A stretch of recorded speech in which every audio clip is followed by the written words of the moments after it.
What's going on, everybody? Welcome to a Week 9 NFL 2013 season recap. You know how we do it. We're just going to jump right into it real quick. All right, we're going to start off with this. I believe this was a Thursday night game. Cincinnati at Miami. Miami 22, Cincinnati 20. First off, I don't know if you guys are familiar with what's been going on with this whole Jonathan Martin. He's a tackle, and the guy Richie Incognito. Apparently, this guy Incognito has been making a lot of racial. They have a voice recording of him making racial slurs to Jonathan Martin. It became a big thing. Incognito is now suspended indefinitely. Listen, guys, this everybody knows. These type of things happen all the time. It's not like it's something that's not like obvious in society in the NFL. We all know the transition that the NFL has made. From being an all Caucasian driven league to just like everything else with the basketball. It's pretty much, you're gonna understand. We come from different places in our life.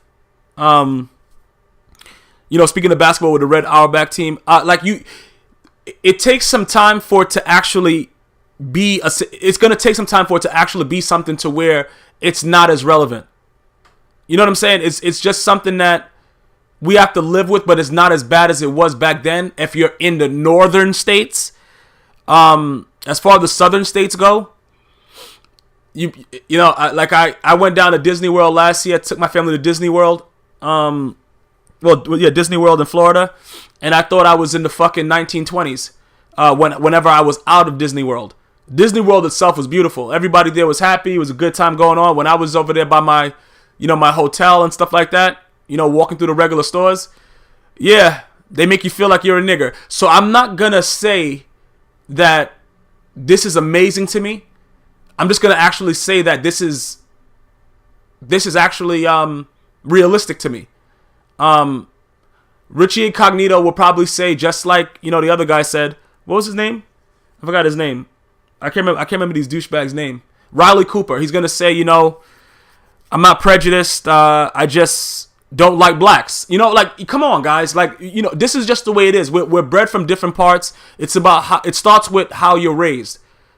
And if you're raised to understand the difference between the people's color, the color of people's skin, it's gonna come to this.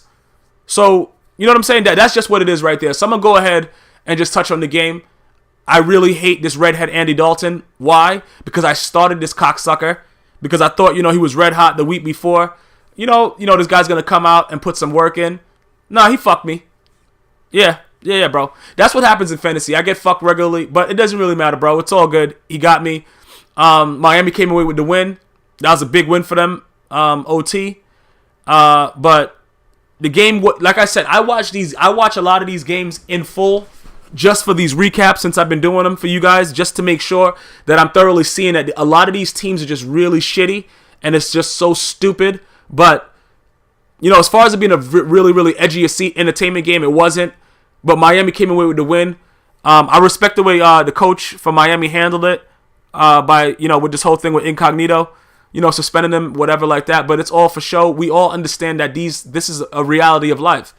I remember Obama just gave a speech recently, even though I'm not really happy with him at this point with what he's been doing. But, while he was still, in Congress, he was still being, before he was president, while he was in Illinois, representative, whatever. Whenever he would go into the store, they would still watch him. And this man, they had no idea that this man would eventually be the president. It's just something that comes with the territory. So I'm not shocked about what's happening with Martin, and I don't want to hear anybody like, oh, it's bad. That's the way it is. And people in these areas like Florida and these southern states still accept the fact that they're still living in the Jim Crow law days. So it's to be expected. Nothing unusual about it to me. I've seen worse. But I'm going to tell you this right now. That redhead Andy Dalton, like I told you before, he's fucking sucks. So we're going to go ahead and go to the next game. Kansas City at Buffalo. Kansas City 23, Buffalo 13. Now, this game right here, like I said, listen, Alex Smith is not an exciting player. Do I like the Kansas City Chiefs defense? Absolutely. I think that their defense is fucking superb. Do I like their offense? Other than Jamal Charles, no. I get zero erections from watching Alex Smith. And I'm not trying to make it homoerotic, but I don't get excited is what I'm trying to say. You got some games that like I get a hard on. And I got to walk around. You can hang a towel on my dick. But this right here, they're a good defensive team. And that's it. I don't, other than Jamal Charles, I just don't like the Q. He's just so dull. I don't know. It's just not exciting to me. Buffalo, I believe they started Tool. He was a real tool when he threw that pick to Sean Smith. I don't know if that's his name. You guys let me know. You guys can leave a message. You guys are always correcting me. I appreciate it. I don't really give a fuck, but I appreciate it. But he threw that pick right to Sean Smith. It was the most ridiculous pass I've ever seen in my life, next to a pass by, I believe, Brandon Whedon earlier this season when he just threw it up for a pick. It was ridiculous. But I'm very, very happy for Kansas City and what they've been able to accomplish with the cheesecake. Andy Reid. And, listen, it's going to eventually come back around. You know what I'm saying? Like, Kansas City was going through a whole fucking spurt of just straight bullshit. And they're turning it around for the better. And it's good to see, man. It's good for the game. It's good to see that, teams that are shitty one year can come back and be competitive the next. And it's a real interesting thing to watch unfold. The next game, Atlanta at Carolina. Carolina 34, Atlanta 10. Yo, Matty Ice, bro. Listen, bro. I don't really want to be. I've always said when he was calling you Matty Ice that you weren't cold, bro. You were just a douche. But I guess now we're seeing it. Like, you got to be able to make do with the things that you have. Look, as bad as I've been about Tom Brady, when Amendola was out, Gronk was out, he had fucking bum ass receivers. He still made things happen. He wasn't Tom Brady. His percentage was low, but he made things happen. If you're a quarterback in this league, you have to be able to make things happen. And when you're some big time Matty Ice and all this ice shit and ice baby, vanilla ice, and then you come out there and you lay a fucking golden goose egg, bro. You know what I'm saying, bro? Like, you can't, like, I don't, like Dr. Evil, I will not tolerate failure. You know what I'm saying, bro? Like, this guy is a fucking bum. Kudos to Cam Newton for stepping up. He's actually looking a little bit more mobile. I like what I'm seeing from him. He's not standing up stiff in the wreck like a dick anymore. I'm appreciating that. And they're balling. Carolina's balling right now. You know what I'm saying? Listen. Ron Rivera was like, yo, bro, give me some Taco Bell, my friend, que quiero. And he's out there, doing his thing. I can't complain about that. That right there, that they're balling. 34-10, they're balling, bro. No complaints for that. It was a decent game. I kind of flipped back and forth through that one. Decent game. Now this one, Minnesota at Dallas. Dallas 27, Minnesota 23. Jerry Jones made a comment about there's no 1-7 team or some kind of bullshit like that. Listen, Jerry Jones, the Minnesota Vikings suck, bro. Dallas should have pummeled them. They should have pummeled them, ass raped them, and then put a balloon around them with an excess amount of helium and float them dumb motherfuckers into the fucking sky. Because Minnesota's fucking garbage. AP is a bum, and he's fucked my whole fantasy league. Of course, realistically, we know he's not a bum. The guy's one of the best running backs in the league, but fantasy-wise, he's fucking me over anal Watnam Gangnam style. Now, I've always said that I respected Tony Romo's hustle. You're never going to get... Listen, bro, I'm going to always give you my honest opinion. That's why, I like when people disagree with me, because that's really what I feel. And if you can make me feel otherwise, then that's big, because that doesn't usually happen. But Tony Romo is a great regular season quarterback. You cannot take that away from that man. That man makes plays time after time after time. It's just that, he should have a little bit more done thus far in his career. And everybody's going to hate on him. But, bro, that guy makes some very, very good throws, and he's a very, very productive QB. I don't know what else to say. I know people hate him. We got the homophobes calling him Tony Homo. Like, the guy's a great regular season quarterback. Similar to Peyton Manning, but Peyton Manning was able to get over the hump, luckily, and beat the Chicago Bears. I don't know how he did it, but it happened. And he got a Super Bowl ring. That's the only thing that makes him separate from Tony Romo, because Tony Romo has some outstanding performances, and none of you guys can take that from him, no matter what you want to say about it. All right, so Dallas came back towards the end and made that clutch. Tony Romo made that clutch pass. Yo, bro, listen, they came up with the win. It don't always got to look pretty. They came up with the win, though. Next game right here, New Orleans at New York Jets. New York Jets 26, New Orleans 20. I feel like I'm in purgatory saying that. Like, I don't even know if I'm really on earth to see that Jets just got fucking ass raped last week and comes back and beats one of the most profound offenses in the league. But it's the NFL. It's any given Sunday. You don't know what the fuck's going to go on. Geno Smith looked really good, elusive. I like what I'm seeing in certain games. As long as he stops, going back and forth from consistency, I like what I'm seeing from him. I think he has the potential to do something in New York, because New York is a tough place to play, and I think he has the potential to make some things happen. It started off slow, but I like what I'm seeing from him. Drew Brees played like shit. That's it. Next game. Tennessee at St. Louis Rams. Tennessee 28, St. Louis 21. Listen, I don't know what the fuck's going on in this league. I don't know what St. Louis I'm going to see. I don't know what Chris Johnson I'm going to see from Tennessee. This game was extremely boring, even though it was 28-21. It was not really a lot of excitement in it. I can't really... Like, these are the games that while I'm looking at all the different screens on my TV, that I'll flick and see a little bit of something and just go right back, because it's just not appealing. Other than the St. Louis Rams wearing their vintage, best show on turf outfit, nothing really turned me on about the game. Can't really say anything did.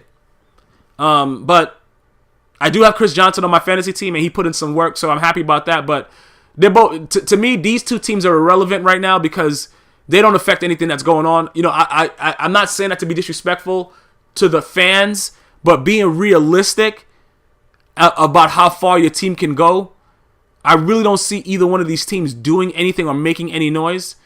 So I just have to be honest with it. You guys can bash me, do what you got to do. I'm used to it, but that's just my opinion. You guys can tell me that they're the shit, but I think that they're literally shitty.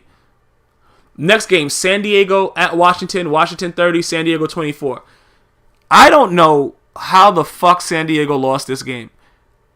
I don't know what the fuck these idiots did to make it go into overtime. I don't know what the fuck was going on, because I turned away from it and I was like, yo, this game's over and San Diego's going to win. And then I turned back and Washington won in overtime. So I don't know what the fuck happened, and I don't want to know what happened. All I know is that Phillip Rivers needs to stop banging his wife so much and having so many kids, because whatever happened, I'm pretty sure he had something to do with it. Other than that, the NFC East is up in the air. I could put together a fucking team of Shih Tzus that could beat the fucking, the Giants. So I really don't know what more to say about what's going on in the NFC East. So I still think the Washington Redskins can make the playoffs, even as bad as it looks. Okay, next game, the Philadelphia Eagles at Oakland. Philadelphia 49, Oakland 20. I did not see this coming. Foles, 7 touchdowns, almost a perfect quarterback rating. Riley Cooper playing like a real farm racist and catching multiple touchdowns. I don't know, bro. It's the NFL. What are you going to do, bro? What are you going to do but just not bet your house? See, I'm the kind of guy, bro, like, when I go to Atlantic City, shout out to Jersey and all my Jersey boys out there, them streets is crazy, man. Them dudes be really putting it in. On another note, they have some real nice areas, but, I like to just explore and see what's really going on there. When I hear about something that's really crazy, I like to go and see it for myself. Them boys get it popping over there in Jersey. I'm going to let you know that right now.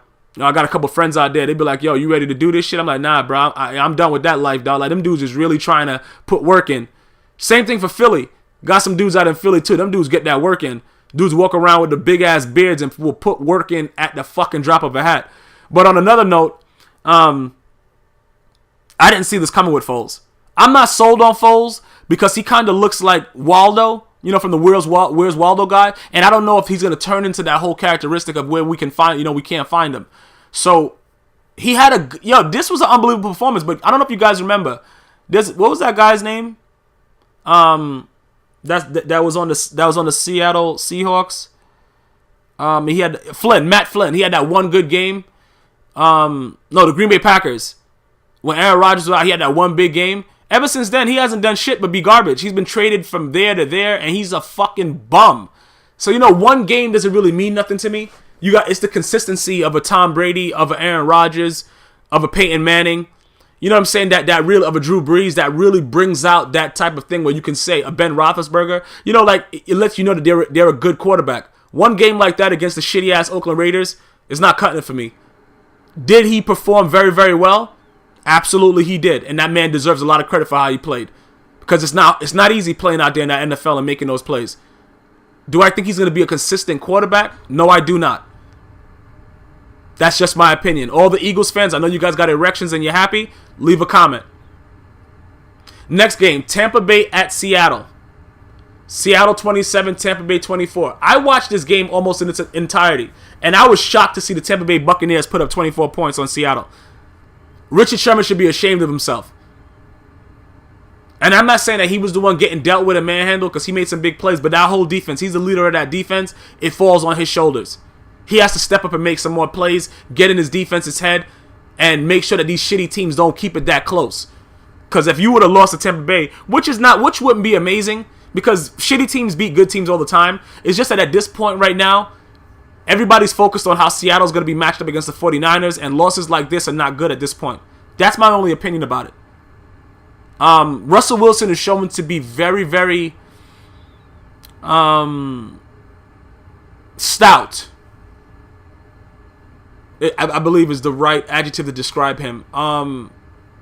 Fearless, a leader of men, a person that pays attention to very, very intricate details to get better.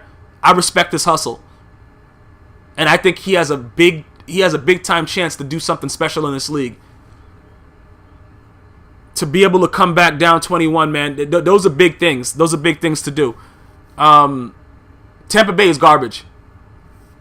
The whole fucking team needs to go into that fucking that loading thing on that ship in their stadium and blow themselves the fuck out of here. They're fucking trash. Next game, Baltimore at Cleveland Browns. Cleveland 24, Baltimore 18. I actually predicted that Cleveland was going to beat the Ravens. And it's not because the Ravens are shitty. It's just because whenever these two teams play, no matter how good or bad one of the other teams is, this fucking NFC, what is it, the AFC North, I just never know what the fuck's going to happen. And I always usually go with the Browns, even though they usually lose. But I just felt special about them this week. And I was happy to see them come away with the win. Because Joe Flacco is the man, bro. That dude fucking robbed the Ravens blind off of that run, which was... Listen, I'm not taking nothing away from his playoff run last year. Don't even try to come at me like that. I'm not taking nothing away from that man. He played fucking unbelievable. No picks, great passer rating. He's not that guy. I'm sorry to say it, man. I know he got the Super Bowl ring. I know what he did. He's just not that guy. That's all I'm saying. I don't really want to go into it back and forth. If somebody makes a good comment, I will entertain it. But he's just not that guy. To me. He may be to you. You know what I'm saying? It's just like a woman that prefers a little dick guy. Like, we just don't... Listen, bro, we can agree to disagree. That's the bottom line. But it was a big win for Cleveland. Nothing really to write home about in this game. Pretty simple. Pittsburgh at New England. New England 55, Pittsburgh 31. Let me just say this, bro. I was talking a lot of shit about Tom Brady for these first couple weeks, bro. That man looked like a completely different quarterback on Sunday. He was really throwing daggers. He looked unbelievable. Yeah, he had Amendola. Yeah, he had Gronk. But he was throwing fucking lightning bolts that if somebody went into the way, I think it would have went right through their body. That's how on point this man was. It was scary. Because if this man plays like that in the playoffs, I think they may be able to win the Super Bowl without Spygate. He was throwing the ball so fucking accurate and so precise. I don't have anything bad I can actually say about him. I know they're going to say he's nothing without Gronk. Listen, I don't give a fuck. Those throws were fucking ridiculous. And I know everybody, because I watched this game, and I'm very disappointed in Mike Tomlin and the Pittsburgh Steelers. Very. That defense laid down and allowed the fucking New England Patriots to put on 5 Magnum condoms and just poke them in every orifice that they have on their body. It was a very disgusting thing to watch. I'm very disappointed in the Pittsburgh Steelers and Mike Tomlin. And something has to be done there because you are still a man of color and they will fucking fire the fuck out of you, even with your 2 Super Bowl rings. So something has to be done. That was an embarrassment for what we know to be the Pittsburgh Steelers. And that's all I took from the game. I got nothing else to say about that other than I was very, very disappointed in the way that steel curtain of the past came out and played. I saw Palomalo getting burnt, running around with his hair dangling beautifully in the air. I was pissed. And I don't even give a fuck about the Steelers. But I don't like to see Polamalu's hair get all, roughshod and, he's not making a play. Don't have your hair dangling and turning me on and then you go out there and play like shit. I don't play that shit. Next game. Indianapolis at Houston. Indianapolis 27, Houston 24. Now this game, first of all, I want to send out my thoughts to Kubiak. I hope that everything is good with him and he comes back stronger. They're saying possibly he had a mini stroke. We don't play around with those type of things on this channel or with my podcast, with illness and things like that. There's no fun. There's no fun and games in that unless the person is Jerry Sandusky. But I'm going to tell you this right now. Houston came out like a ball of fire. And the problem with coming out like a ball of fire is that if you put enough rain and extinguishers on fire, it eventually goes out. It's the fucking fire that's in the forest that just continues to burn. You got to have something to consistently keep that fire going. And Houston was unable to do that. Even though they came out and I saw some of the Houston of old. I did. But Andrew Luck is special. There's some franchises that get very lucky. Indianapolis is one of them. They have a great coach in Chuck Pagano, who I keep in my thoughts every day. Just happy thoughts. I just hope that man goes on to really continue to beat leukemia, because leukemia is such a dangerous disease, especially when you get it at old age.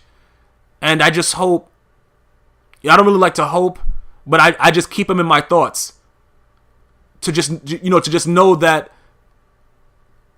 I'm staying Chuck strong with him, because that's bigger than football. That's bigger than life. This piece of shit disease that is known as cancer. And to see him, they have a great coach and they have a great quarterback.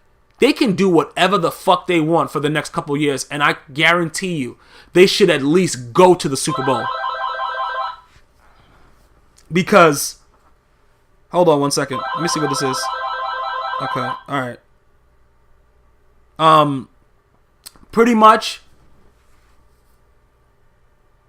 Andrew Luck is going to turn out to be better than Peyton Manning. And I know, everybody going crazy saying gibberish. I really believe that. I just think this is this man's second year. And him and Russell Wilson are playing like elite quarterbacks. Notice I didn't include RG3 because he's a clown with the way he's playing right now. Even though he's been doing a little something, I think he's still a little scared about his knee. He's not willing to use what he knows to make him successful, like these two gentlemen are, Andrew Luck and Russell Wilson.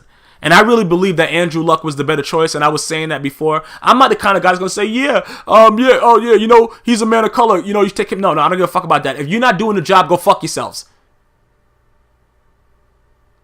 In anything, with Obama, whatever like that. If you're not doing your job, I don't care about your skin color.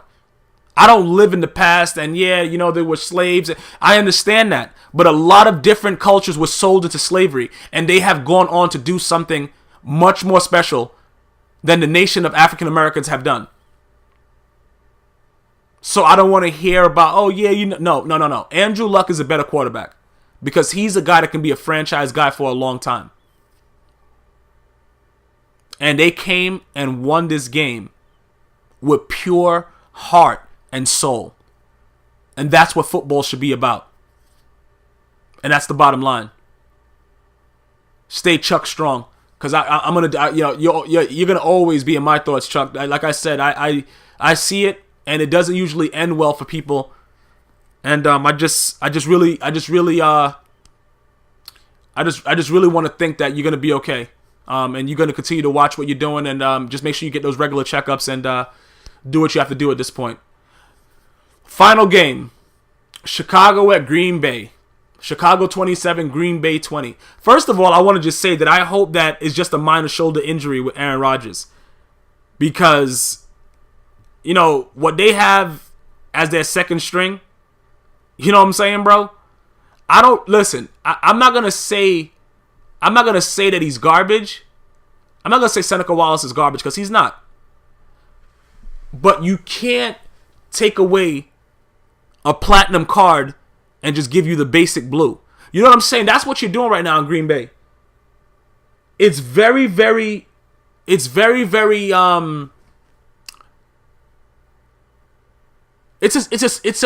you just like, if you have a shitty quarterback and then you put in another shitty quarterback, you know what I'm saying? Like, it's okay. Like, it's not really that big of a deal. But when you have Aaron Rodgers and then you put in Seneca Wallace, come on, guys. What the fuck you think's gonna happen? You think Seneca Wallace is gonna go out there and do something, bro? Come on, man. Keyshawn Johnson voice. It's not gonna happen. So I just, for the the well-being of all the Green Bay Packers fans, I just hope, yo, listen, man. You guys better just hope. Just hope. Just hope that this Aaron Rodgers better be okay. Not only for his team, but for everybody that got him on their fantasy team and wasted their first round draft pick. If it is a shoulder injury and the X-rays come back with something on it, you might as well write the Green Bay Packers season off. And that, I'm just, like I said, you're gonna get the honesty, man. Listen, I don't know what else to tell you. You got Seneca Wallace running around like a fucking chimpanzee. Listen, it's not gonna happen. We gotta be realistic and understand what's going on. Your best bet is Aaron Rodgers. He's an elite quarterback. He can get the job done. And that's pretty much it. Other than that, it was a very, very exciting week 9. I hope you guys enjoyed the recap. You know what I'm saying? I tried my best to look at every single game. Definitely shout out to Jason Campbell, though, for how he played in Cleveland. I didn't really give him any shout outs because his lips are so fucking huge and it just pisses me off. But shout out to Jason Campbell, man. He played very, very well and made some key plays in that game when they beat Baltimore. But other than that, man, I hope you guys enjoyed the week 9 recap. And I'll be back next week, man. I'm going to try my best. My schedule is so crazy and I'm doing a lot of different things, but I try to make sure that I do this for you guys because, even for the little bit of guys that ask for it, I really like to make sure that you guys are getting a different point of view than what everybody else is saying. And that's what I'm trying to bring to you guys, as I always do. Definitely share it with a friend that's of mature age and let me know what they think, man. Until next time, it's always one love.